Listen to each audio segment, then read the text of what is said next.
2016년 한 해가 밝았습니다. 저희도 한 살씩 먹었죠.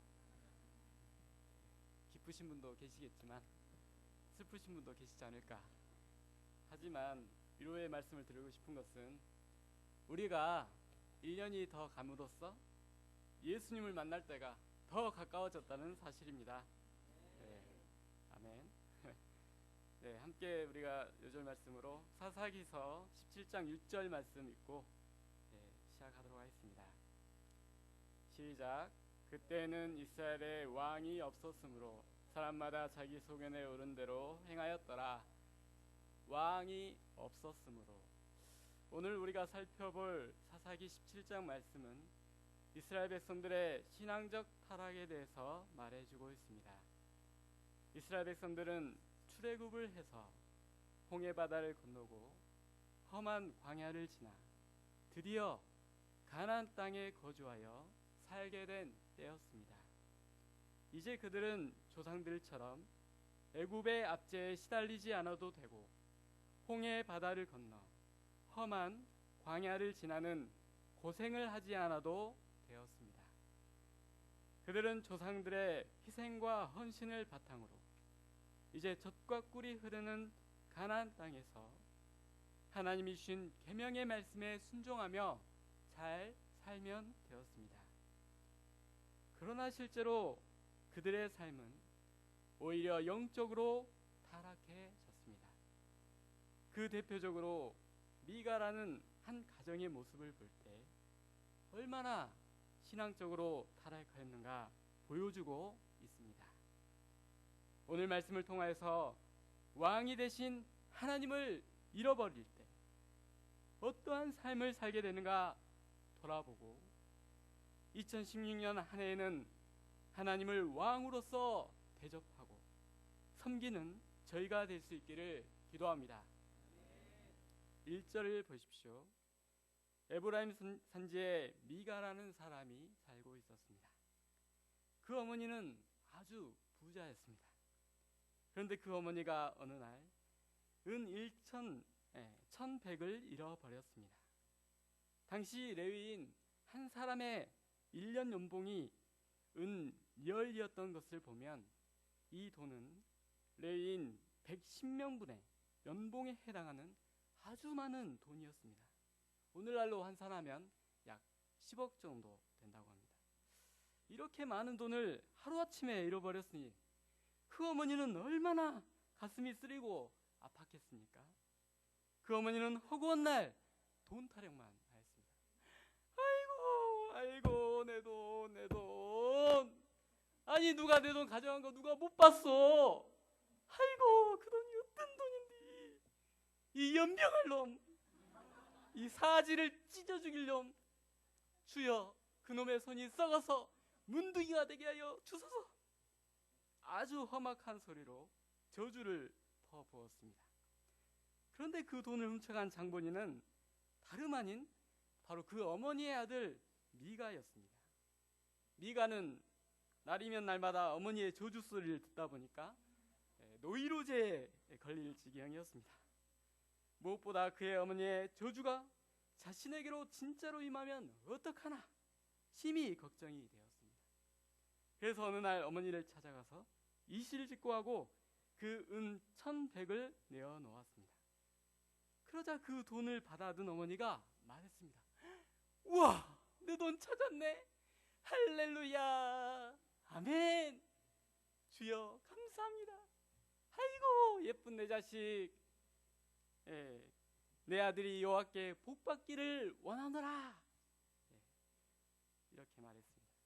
우리가 상식적으로 생각하면 그 어머니는 돈을 찾은 것은 둘째치고 먼저 그 아들이 돈을 훔쳐간 사실을 꾸짖고 회개를 시켜야 할 것 같습니다. 그러나 그 어머니에게는 그런 것에 대해서는 전혀 문제의식이 없었습니다. 아들의 신앙이나 도덕성에는 전혀 관심이 없었습니다. 오직 돈에만 관심이 있었습니다. 더구나 자기 집안이 계속해서 여호와의 복을 받아서 더 큰 부자가 되도록 은세공업자에게 은 200을 주고 신상을 부어 만들도록 주문을 하였습니다. 게다가 에봇과 드라빔도 만들어서 신당에 두었습니다. 또 미가의 아들 중에서 한 아들을 택하여 제사장으로 세웠습니다. 하나님께서는 십계명의 두 번째 계명에서 절대로 새긴 우상을 만들지 말라고 하셨습니다. 제사장도 레위인 중에서만 택하여 세우도록 분명한 방향을 주셨습니다. 그런데 그들이 신상을 부어 만들고 아무나 제사장으로 세웠다는 것은 얼마나 가증스러운 행동입니까? 특히 드라빔은 당시의 무당들이 점치는 주술기구였습니다. 이를 볼 때 미가의 가정이 얼마나 신앙의 순수성을 상실하고 미신적이 되었는가 짐작할 수 있습니다. 7절에서 13절은 미가의 집이 한 레위 소년을 제사장으로 고용하는 장면이 나옵니다. 미가는 자기 아들을 제사장으로 세워놓고 보니까 아무래도 꺼림직했습니다. 더구나 이 아들이 말씀도 잘 모르고 기도할 줄도 모르고 맨날 드라빔을 가져다가 전만 치고 있으니까 한심할 노릇이었습니다. 그러던 차에 어느 날 한 레위 소년이 그의 집을 찾아왔습니다. 그 레위 소년은 목양지를 찾지 못해 떠돌아다니고 있던 떠돌이 전도사였습니다. 본래 레위 지파는 분배된 땅을 받지 못했습니다. 레위 지파는 땅을 분배받지 않는 대신 각 지파로 흩어져서 말씀을 가르치고 신앙생활을 돕도록 특별한 방향이 주어졌습니다. 그런데 당시에는 사람들이 11조를 잘 내지 않으므로 레위인들 서포트가 잘 되지 않았습니다. 또한 사람들이 성경 공부를 원치 않으니까 레위인들을 필요로 하지 않았습니다. 다들 간섭받지 않고 자기 나름대로 살기를 원했기 때문에 레위인들은 귀찮은 존재가 되었습니다. 이로 말미암아 레위인들은 집시처럼 이리저리 떠돌아다닐 수밖에 없었습니다. 그러다가 미가 집에까지 이르게 되었습니다. 이때 마침 미가는 자기 아들을 제사장으로 세운 것이 마음에 걸렸었는데 잘 됐다 싶어서 그 레위 소년을 존속 제사장으로 채용하였습니다. 채용 조건은 1년에 은 10과 의복 1벌 그리고 먹을 것을 주겠다는 것이었습니다. 이로써 미가는 이제 레위 지파의 제사장까지 세웠으니 틀림없이 하나님께서 복을 주실 것이라고 확신했습니다. 13절 하반절을 보십시오. 레위인이 내 제사장이 되었으니 이제 여호와께서 내게 복 주실 줄을 아노라. 미가와 미가의 어머니의 입에서 흘러나온 공통적인 말이 무엇입니까? 2절에 보면 여호와께 복 받기를 원하노라. 또 방금 봤던 13절에 여호와께서 내게 복 주실 줄을 아노라. 순전히 복타령이었습니다. 그들은 오직 여호와께 복을 받기 위해서라면 무엇이든지 하였습니다. 그들은 오직 여호와께 복 받는 것 외에는 관심이 없었습니다. 이런 미가의 집은 당시 사사시대의 대표적인 가정의 실상이었습니다. 사사기 저자는 이 미가의 집을 통해서 당시 이스라엘 백성들의 영적 상태가 얼마나 심각했는가 보여주고자 했습니다. 이스라엘 백성들의 삶 속에는 어느새 이방의 우상문화, 주술문화, 기복주의 문화, 물질주의, 샤머니즘 문화가 깊이 침투해 들어와 있었던 것입니다. 이들이 이처럼 신앙적으로 혼탁해지고 부패한 이유가 무엇입니까? 다 같이 6절 말씀을 한 목소리로 읽어보시겠습니다. 시작. 그때는 이스라엘에 왕이 없었으므로 사람마다 자기 소견에 오른 대로 행하였더라. 사사시대는 이스라엘에 왕이 없었습니다. 왕이 없었다는 것은 이스라엘 백성들이 왕이신 하나님을 그 마음의 중심에 모시지 않았다는 것입니다. 하나님의 말씀을 그 마음에 두지 않았다는 뜻입니다. 하나님과 하나님의 말씀이 없는 세상은 무엇이 중심이 되겠습니까? 자연이 자기가 중심이 됩니다. 물질이 중심이 됩니다. 모든 기준이 자기입니다.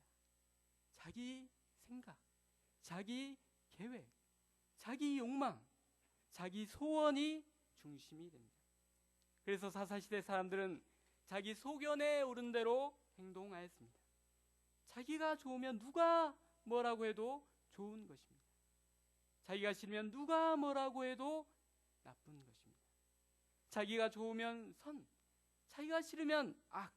이것이 사사시대의 신앙관이자 윤리의식이었습니다. 아들이 자기 어머니의 돈 10억을 훔쳤는데도 어머니는 책망 한 번 하지 않습니다. 미가는 회개의식을 전혀 느끼지 못합니다. 10계명의 제5계명은 내 부모를 공경하라입니다. 제8계명은 도적질하지 말지니라입니다. 10번째 계명이 내 이웃의 소유를 탐내지 말지니라입니다. 그러므로 미가는 이 세 가지 계명을 범했는데도 전혀 죄의식을 느끼지 못합니다. 거기다 그 어머니는 한술 더 떠서 우상의 신당을 만들므로써 10계명의 첫 번째, 두 번째, 세 번째 계명을 어겼습니다. 첫째 계명, 나 외에는 다른 신들을 내게 있게 말지니라. 둘째 계명, 너를 위하여 새긴 우상을 만들지 말라. 셋째 계명, 내 이름을 망령되이 일컫지 말라. 이 중요한 세 계명을 다 어겼습니다. 결국 이 가정은 10계명 중에서 6개의 계명을 어겼는데도 자기들이 지금 무엇을 하고 있는지 전혀 깨닫지를 못합니다. 하나님을 믿는 신자라고 하는 이들이 어떻게 은 200세겔 들여서 신상을 만들었으니 여호와께서 복을 주실 것이다 라고 자기들 나름대로 생각하고 있게 된 것입니까? 어떻게 이 모양 이 꼴로 변질되고 말았던 것입니까? 그 원인은 말씀을 모르기 때문에, 그 마음의 중심에 하나님을 모시지 않기 때문에, 하나님을 왕으로 모시지 않기 때문에 하나님께서 무엇을 기뻐하시는지 무엇을 슬퍼하시는지 개념조차 없습니다. 오늘날 우리 시대도 가장 큰 문제가 무엇입니까? 사사시대와 같이 세상이 너무나 물질적이 되었습니다. 돈이면 안 되는 것이 없고 돈만 있으면 뭐든지 할 수 있다고 생각합니다. 최근에 한 뉴스를 보니까 초, 중고 학생들에게 10억이 생긴다면 죄를 짓고 1년 정도 감옥에 가도 괜찮은가 설문조사를 하였다고 합니다. 결과는 초등학생이 17%, 중학생이 39%, 고등학생이 절반이 넘는 56%가 그렇다라고 대답을 하였답니다. 참으로 씁쓸한 기사인데요. 아이들이 철이 들수록, 세상을 알아갈수록 돈의 힘을 알게 되고, 돈을 벌 수만 있다면 도덕성보다 정직하지 않더라도, 비양심적이라도 무슨 짓을 해도 좋다는 인식이 자라나는 청소년들에게 독보서처럼 퍼져나가고 있습니다. 그래서 우리 사회에선 수저 계급, 일명 금수저, 흑수저, 열정페이, 갑질, 그리고 헬조선, 이런 단어들이 우리 사회를 뒤흔들고 있는 것 같습니다. 이전에는 사상적으로, 신앙적으로 그 인품이 훌륭한 사람이 존경을 받았지만 지금은 돈 많은 기업가가 성공한 사람이 최고의 선망의 대상이 되었습니다. 더 심각한 것은 신앙인들도 이해 못지 않다는 것입니다. 언제부터인가 신앙생활도 자기 스타일에 맞게, 자기 기호에 맞게 되었습니다. 반면에 하나님께 대한 경외심과 말씀에 대한 절대성은 갈수록 약화되고 있습니다. 주일 예배도 드릴 상황이 되면 드리는 것이고, 안 되면 어쩔 수 없는 것이고, 전혀 죄의식을 느끼지 못합니다. 아무 때나 어디서나 인터넷으로 예배드리면 된다는 생각, 헌금도 물질의 여유가 있으면 하는 것이고, 안 되면 못하는 것이고, 편하게 생각합니다. 분명히 회개할 죄의 문제가 있는데도 이렇게 저렇게 합리화하고 그냥 눈 감고 지나갑니다. 다른 사람도 다 그렇게 사니까 나도 괜찮다고 합리화합니다. 현대인들에게 있어서 돈은 하나님과 같은 존재요, 하나님은 단지 축복의 수단으로, 풍요로운 삶의 액세서리 정도로 전략해 가고 있습니다. 이런 가운데서 점점 신앙의 순수성과 영성은 잃어가고 세상 사람들과 신자들 사이에 구분이 없어져 갑니다. 어떤 영국 신학자가 한국 교회를 둘러본 뒤에 오늘날 한국 교회는 50년 전 영국 교회를 보는 것 같다고 하였습니다. 당시만 해도 영국 교회는 교인들로 넘쳐났지만 성도들이 물질주의, 세속주의, 개인주의, 상대주의로 변질되기 시작했을 때 오늘날 영국의 교회들은 노인들만 남고 텅텅 비게 되었다는 것입니다. 그러면서 오늘날 한국 교회도 갈수록 세속화되어 가고 물질 만능주의로 가다가는 30년이 못 되어 영국 교회처럼 될 것이라고 경고하였습니다.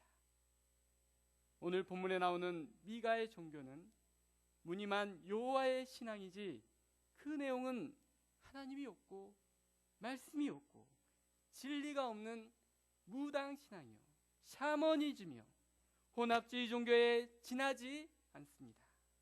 이런 모습은 결코 하나님께서 기뻐하시는 모습이 아닙니다. 우리는 분명히 알아야 합니다. 내가 신앙의 절대성과 순수성을 상실하면 내 자식도 똑같이 세속적이 되고 우리 후세대에도 인본적이 되고 물질적이 된다는 사실입니다. 미가의 가정을 보십시오. 그 어머니가 돈 타령만 하니까 그 아들 미가도 아무 죄의식 없이 어머니의 돈을 훔쳐갑니다. 그 어머니가 신상을 부어 만들고 무당신앙으로 변질되니까 그 아들 미가도 자기 아들을 아무렇게나 제사장으로 세워서 엉망으로 행합니다. 미가의 집은 부자였습니다. 레인을 존속 제사장으로 고용할 정도로 생활에 여유가 있었습니다. 그러나 부유하고 여유가 있고 갖출 것을 다 갖추었다고 해서 거기에서 머물러 버리면 하나님께서 결코 기뻐하시지 않습니다. 계시록 3장에 나오는 라오디게아 교회에 주님은 말씀하십니다. 내가 말하기를 나는 부자라 부유하여 부족한 것이 없다나 내 곤고한 것과 가련한 것과 가난한 것과 눈먼 것과 벌거벗은 것을 알지 못하도다. 하나님은 마음의 중심을 보시는 분이십니다.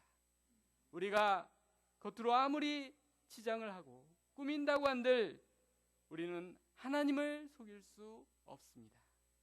성경은 말합니다. 너희가 하나님과 재물을 겸하여 섬길 수 없느니라. 하나님은 우리의 중심을 보시고 그 중심이 하나님을 향해 있기를 원하십니다. 눈은 하나님을 향하고 있는 것 같은데 마음은 물질과 세상을 향해 있다면 그 예배는 껍데기에 불과합니다. 저희들이 이 시간 하나님을 섬긴다고 하면서 마음은 세상에 도적맞고 형식적으로 하나님을 섬기고 있지는 않은지 한번 점검해 봐야겠습니다. 미가와 같이 그저 복받기 위해서 하나님을 이용하고 있지는 않은지 자문해 보아야겠습니다. 우리 안에 인본적이고 물질적이고 기복적인 요소가 있다면 이를 애통히 회개하고 신앙의 본질을 회복할 수 있기를 기도합니다. 무너진 하나님의 왕권이 다시 세워질 수 있도록 하나님과 하나님의 말씀에 대한 절대성과 순수성을 회복할 수 있기를 기도합니다. 예수님을 만나기 전 저의 인생은 돈을 쫓는 인생이었습니다. 저는 어려서부터 힘들게 농사일과 노가대 일을 하시는 부모님의 모습을 보면서 돈 버는 일이 얼마나 힘든 일인가 깨달았습니다. 그래서 일찍이 철이 들었습니다. 돈 아까운 줄 알고 부모님께 메이크업이나 용돈을 달라고 조른 적이 한 번도 없었고, 학교에서 친구들에게 괴롭힘을 당하는 일이 있었어도 고생하시는 부모님께 걱정 끼쳐드릴까봐 힘들다는 얘기 한번 해본 적이 없었습니다.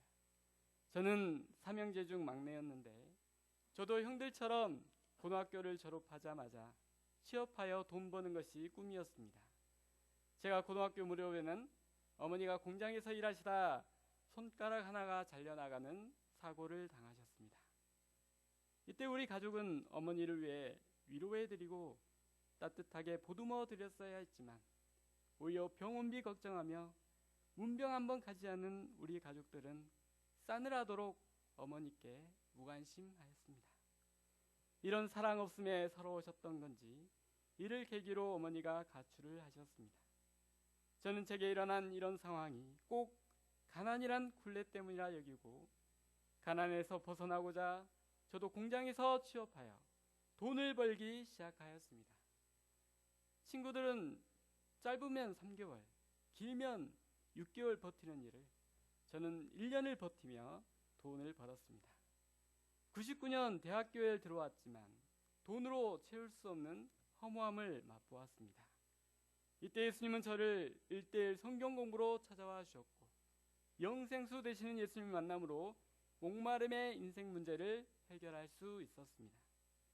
하지만 여전히 가정의 현실, 먹고 사는 문제는 해결되지 않았고 계속 저는 돈을 벌어야 했습니다. 그래서 남들 다 가는 군대도 저는 돈을 벌기 위해서 병역특례라는 데 지원하여 만 3년간, 당시 현역은 2년 2개월이었습니다. 저는 현역보다 10개월이 더 많은 36개월 동안 꼭 참으면서 민간인 신분 이하의 취급을 받으며, 당시 군인 신분이었거든요. 당시 그 회사에서 나오게 되면 바로 군대를 가야 하는 신분이었기 때문에 절대 나올 수가 없었습니다. 인간 이하는 아니지만 민간인 이하의 취급을 받으며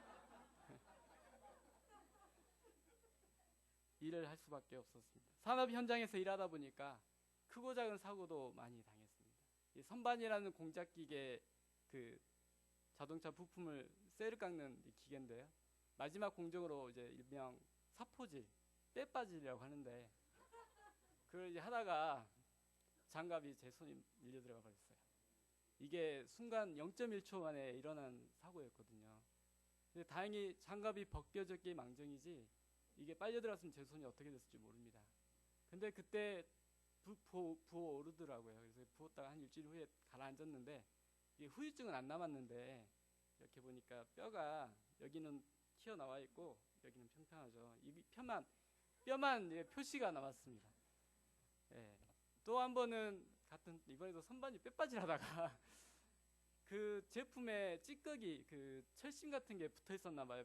빼빠질 하다가 그게 떨어져 나가면서 내 손에 박혔어요. 철심이 한 4-5개. 손가락이 지금도 여기 있는데, 당시 아파가지고 병원에 갔는데 의사 선생님께서 마취도 안 하시고 칼로 쭉 쳤더니 핀셋을 여기 막 뽑더라고요. 아, 너무 아파가지고 2번 다시 안 간다 하고 붕대 감고 왔어요. 근데 나중에 풀었더니 여전히 안 빠지고 2개가 있어요. 저도 속두림이 있다 보니까 아직도 못 가겠더라고요. 그냥 이렇게 이제 장애는 없습니다. 생활하는데 전혀 지장이 없어서 그냥 이렇게 그때 그 시절을 잊지 않도록 하나님께서 내 손에 새기셨다라고 감사하게 생각하고 있습니다. 그렇게 힘들게 다쳐가면서 땀 흘리며 벌었던 돈이 당시 월급으로는 5, 60만 원. 그러니까 군대 생활보다 많이 벌긴 하죠. 근데 일반인들 돈은 되게 적지 않습니까? 5, 60만 원 한 달 내내 일했는데 5, 60만 원 기본급이 겨우 특근이나 잔업을 해야 7, 80을 벌 수가 있었습니다. 그 중에 저는 적금을 매월 50만 원씩 넣었거든요. 그러니까 하루에 아니 한 달에 10만 원 가지고 살아본 사람 있으시면 나와보세요. 그때 당시 삐삐가 있었는데 삐삐도 저는 안 가지고 다녔던 그런 시절을 악착같이 보내면서 결국 제대할 때쯤에는 36개월 동안 딱 넣으니까 원금만 1,800이고 이자가 붙으니까 2,000이 되더라고요. 그때 당시는 이자가 10%. 야, 지금은 10% 꿈에도 생각 못할 때. 네, 아주 성실하게 저를 드러내려는 건 아니고 그렇게 힘들게 돈을 벌었다 이 말씀을 드리고 싶었던 겁니다. 그런데 제게 더 큰 환란이 있었던 것은 바로 큰형의 카드빚 문제였습니다. 서울에서 가정을 꾸리고 회사에 열심히 다니고 있을 줄 알았던 큰형이 어느 날 갑자기 형수와 두 아이를 서울에 남겨두고 아버지 집으로 들어오더니 방에서 밖으로 나오질 않았습니다. 하루가 멀다 하고 집으로 도축장이 날라왔고 아버지는 전셋집을 빼고 허름한 방 2칸짜리 사글세로 이사를 해야 했습니다. 지금은 그 집이 없어졌는데 당시만 해도 쥐가 천장에 왔다 갔다 할 정도로 환경이 좋지 않았습니다. 이때 저도 제 마지막 학기 남은 학자금마저 큰형이 카드빚 갚는데 써야 했습니다. 그렇게 거의 8년여간 큰형은 방황하며 허송세월을 보냈습니다. 이런 상황에 어느 날 명절을 맞았습니다. 예배가 끝나고 집에 돌아가려니까 쓸쓸함이 몰려왔습니다. 손에 선물 세트를 들고 가족들을 찾아가는 목자님들의 뒷모습이 너무나 부러웠습니다. 저는 집에 가봐야 이미 풍비박살난 집에서 따뜻한 밥 한 그릇 챙겨줄 사람이 없다는 사실에 서러워 눈물이 났습니다. 저는 방에 처박혀서 스타크래프트 게임에 빠져 있었습니다. 그런데 그날 저녁 용숙 목자님이 이사 목자님과 함께 신방을 오셨습니다. 당시 두 분은 약혼을 하고 결혼을 앞두고 계셨던 걸로 기억하는데 맞죠? 그럴 거예요. 아마 신방 겸 데이트 겸 이렇게 오셨던. 근데 한 손에는 뭔가 바리바리 싸들고 오셨는데 떡국을 끓여 먹으라고 떡과 소고기 그 안에 뭐 과일과 명절 음식이 들려 있었습니다. 저는 그것을 받아든 순간 한 번도 누구 앞에서 울어본 적 없던 제가 눈물을 왈칵하고 쏟고 말았습니다. 하염없이 옥자님 앞에서 서러움의 눈물을 흘렸습니다. 그동안 꾹꾹 눌려왔던 아픔과 서러움이 한꺼번에 터져버렸습니다. 그때 목자님께서 제게 해준 말씀은 버티는 것도 믿음이다.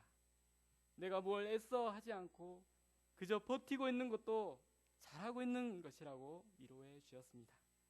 저는 그동안 내 힘과 노력으로 돈을 벌어 잘 살아보려 하였지만 결국 나는 아무것도 할 수 없는 한없이 나약하고 연약한 존재라는 것을 깊이 깨닫게 되었습니다. 그날 이후로 저는 예수님께로 나아가기 시작하였습니다. 저는 목자님들의 도움의 손길들로 무사히 졸업을 할 수 있었고 예수님의 사랑의 부르심의 뜻대로 제 젊음을 하나님께 드리겠다는 심정으로 풀타임을 결단할 수 있었습니다. 2년간 풀타임을 섬기면서 많은 훈련들을 받았습니다. 말씀 훈련, 기도 훈련, 장막 훈련 등 그때 받은 풀타임 훈련이 지금에 와 생각해보면 모든 게 하나님의 계획과 섭리가 있었습니다. 비록 허물 많은 모습, 연약한 모습으로 나의 젊음을 하나님께 드린다고 했지만 오히려 하나님은 저를 영적으로 단련하시고 훈련하심으로 빚어가셨습니다. 더 이상 돈을 쫓는 인생이 아니라 하나님의 반목과 섭리대로 살도록 저를 변화시켜 가셨습니다. 막상 풀타임이 끝나고 세상과 맞닥뜨리게 될 땐 가지고 있는 것이라곤 딸랑 운전면허증 하나였습니다. 그래서 두려움도 있었습니다. 그러나 하나님은 저와 함께 하셔서 시험난 속에 36대 1의 경쟁력을 뚫고 취업하게 하는 홍해와 같은 기적의 역사가 있게 하셨습니다. 비록 일주일 만에 잘렸지만 그 계기로 서울에서 2년여간 직장 생활을 하면서도 매주 주일 예배를 1년간 광주를 오가며 훈련받게 하셨습니다. 때가 되매 엄지공주와 같은 우리 혜정 목사님과 가정을 이루게 해주셨고 두 자녀도 허락해 주셨습니다. 또 15년 만에 어머니와 재회하는 일이 있게 하셨고 큰형의 가정도 빚을 다 갚았을 뿐만 아니라 번듯한 직장 생활을 하며 형수와 다시 재결합하여 회복하도록 새롭게 만나게 하셨습니다. 하나님의 은혜로 제가 하는 사업에도 복을 주셨습니다. 요즘 같은 경기에 사업하기란 쉽지가 않습니다. 살아남는 것만으로도 감사한데 수익도 꾸준히 나고 있습니다. 얼마 전에 새벽 양식 소감이었습니다. 그때 제가 과연 얼마까지 벌어볼 수 있을까? 제가 감히 뭣도 모르고 발표했는데 혹시 궁금하신가요? 네, 궁금하지 않으면 그냥 넘어가시면 됩니다. 그냥 몇 배 벌었다 정도만 하고 넘어가려는데 궁금하신가요? 시간이 담임 목사님 좀 길어져도 용서해 주십시오. 실은 우리 와이프에게는 어느 정도만 벌었다고만 했지 그 이상까지 말 안 했어요. 제가 비자금을 만들려는 건 아닙니다. 제가 사업을 하다면서 물건이 팔리면 다음 달에 반품이 들어올 수도 있습니다. 그래서 그 통계적으로 마이너스가 될 수 있기 때문에 어느 선에서만 딱 벌었다만 하고 나머지는 그래도 오는데 반품은 있지는 않았고요. 제가 처음에 사업을 하면서는 월 100만 원 벌기도 힘들었어요. 정말 힘들었어요. 근데 11조를 내려니까 너무 부끄럽고 그렇잖아요. 태가 나잖아요. 얼마 벌었다는 게. 근데 가장으로서 너무 부끄럽고 해서 제가 하나님의 11조를 안 내고 있었거든요. 근데 주일 말씀에 11조를 내지 않는 것은 도둑놈이라고 제가 그 말씀 듣고 회개를 했죠. 그때 당시 100만 원도 못 벌 때 하나님 그래요. 부족하지만 드리겠습니다. 다만 내 소원을 하나님께 약속을 구했어요. 100만 원 이상이면 내가 100만 원 이상 벌면 당연히 11조뿐만 아니라 플러스 알파로 성경금으로 10만 원 내겠다. 200만 원이 넘으면 성경금 10만 원에 또 다른 10만 원을 내겠다 했는데 200만 원이 막상 넘을 때는 솔직히 우리 가족에도 좀 돈을 써야 되는데 성경금만 내면 좀 아쉽더라고요. 그래서 하나님 우리 가정은요 이럴 때 그래 그럼 너네 가정을 위해 써라. 그래서 부모님을 위해서 기쁨을 위해서 10만 원은 꼭 부모님을 위해 쓰도록 그렇게 방향을 잡고 자 300만 원이 넘습니다. 300만 원이 넘으니까 성경금 20만 원에 우리 10만 원 그러다가 작년에였어요. 500이 넘더라고요. 500이 넘으니까 뭐 그렇게 또 이제 했는데 그게 순식간이에요. 그러니까 500이 넘더니 700이 뛰더니 그 다음이 이제 1000이 넘었어요. 아직 안 끝났어요. 아직 안 끝났어요. 아직 안 끝났어요.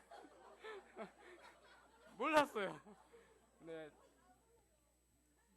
아까도 말씀드렸지만 마이너스 될 걸 생각해서 1000이 좀 넘었다고만 말했어요. 어디까지 찍었냐면 2000까지 찍었어요. 최고로 진짜. 그래서 11조는 170을 했어요. 왜 170이냐? 세금은 또 떼야 하니까. 가해사의 것은 가해사에게, 하나님 것은 하나님께. 플러스 알파가 있잖아요. 160, 70 되는데. 그러니까 결과적으로는 하나님께 10의 2조가 되는 거예요. 그러니까 11조뿐만 아니라 선교원금이나 이제 정말 가난한 자들 있으면 하나님의 마음 가운데 쓰려고 이렇게 했습니다. 모든 것이 지금에 생각해 보면 이렇게 나의 인생을 돌아보니까 마치 출애굽하여 광야를 지나 약속의 땅 가나안에 거주하게 된 이스라엘 백성들처럼 마침내 저도 하나님이 주신 축복 속에 거하게 되었습니다. 이제는 과거와 같이 먹고 사는 문제에 매여 살지 않아도 될 만큼 하나님의 은혜로 부하게 되었습니다. 이제 저는 하나님이 주는 은혜들을 기억하며 하나님만을 온전히 섬기며 왕으로 모시고 잘 살면 되었습니다. 그러나 막상 고난이 없어지고 삶의 풍요로움이 찾아오니까 저의 눈과 마음은 순간순간 재물과 세상 것에 향할 때가 많아졌습니다. 겉으로 보기엔 신앙생활을 잘 하는 것처럼 보이지만 눈에 보이지 않는 내 안에서는 끊임없는 죄악된 본성들, 게으르고 안일하고 정욕의 욕망들이 깊이 여전히 뿌리 내려져 있습니다. 또 하나님께 영광을 돌린답시고 헌금을 많이 하고 가난한 자들에게 나눠준다고는 하지만 한편으론 하나님께 더 큰 복을 받기 위해 행한 거짓된 마음은 아니었나 자문해 보게 됩니다. 하나님을 위해 헌신한다면서도 실은 하나님께 더 큰 축복을 구하는 미신적인 행위에 지나지 않았나 자문해 보게 됩니다. 어떻게 하면 하나님께서 더 큰 축복을 주실까만 구하는 기도와 생각 속에 내 이기심과 죄악된 본성이 깊이 뿌리 내려져 있는 저의 모습임을 고백하지 않을 수 없습니다.